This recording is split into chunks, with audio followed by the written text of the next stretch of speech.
नमस्कार मैम, क्या नाम है आपका? नमस्कार, सुनीता। कहाँ से आए हो आप? जी, पलादपुर से। संत रामपाल जी महाराज जी से नाम दीक्षा कब लिया आपने?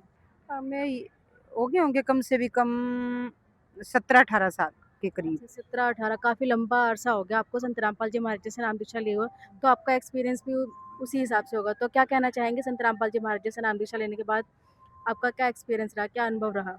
संत रामपाल जी महाराज का ऐसा ज्ञान है जो एक बार बंदा सुन ले, तो वो हृदय में ही बस जाता है। क्योंकि उन्होंने हमें वो भक्ति बताई है, जो हमारे वेद शास्त्रों में प्रमाणित है। वो प्रमाण के साथ ज्ञान बताया संत रामपाल जी महाराज ने। इसीलिए वो ज्ञान जो शुरू-शुरू में हम सुनते हैं, तो हमारे हृदय में बस जाता है। ऐसा ज्ञान हमने कभी कहीं सुना ही नहीं, जो संत रामपाल जी महाराज ने हमें ये वेद शास्त्रों के अनुसार ज्ञान बताया, भक्ति बताई। जी, और और भी तो धर्मगुरु हैं, वो भी तो ज्ञान बताते हैं, उनके भी कितने-कितने तादाद में जो संख्या है लोगों की, वो सब सुनते हैं, उनको भी तो कुछ ना कुछ लाभ ही हो रहा होगा ना? कुछ बता ही रहे होंगे वो भी अच्छा ज्ञान। देखो, वो ज्ञान जो बताते हैं, वो हमारे शास्त्रों के अनुसार तो भक्ति बताते नहीं हैं। वो यही देखा-देखी भक्ति बताते हैं, और वो ये भी बोलते हैं कि पाप कर्म तो भोगने ही पड़ेंगे। फिर उस भक्ति का फ़ायदा क्या, जो पाप कर्म भोगने पड़ेंगे तो?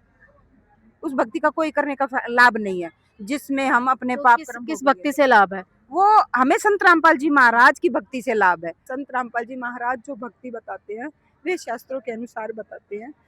और संत रामपाल जी महाराज ने कहा, बेटा नियमों के द्वारा भक्ति करना। ये नियम जो हैं, इन नियमों के द्वारा, जैसे सीता ने मतलब एक उदाहरण है, जैसे सीता ने मर्यादा तोड़ी थी, और वो एक रेखा खींची गई थी और मर्यादा तोड़ दी, तो कितना। लक्ष्मण रेखा। हाँ जी, वो लक्ष्मण रेखा जो तोड़ी थी, तो कितना कष्ट आया था। ऐसे ही संत रामपाल जी महाराज हमें भक्ति बताते हैं शास्त्रों के अनुसार, कि बेटा ऐसे भक्ति करनी है, और इस भक्ति से तुम्हें ऐसे लाभ मिलेगा, जब मर्यादा के अंदर रह के भक्ति करोगे तो। जी, बहुत-बहुत धन्यवाद मैम आपका। हाँ जी।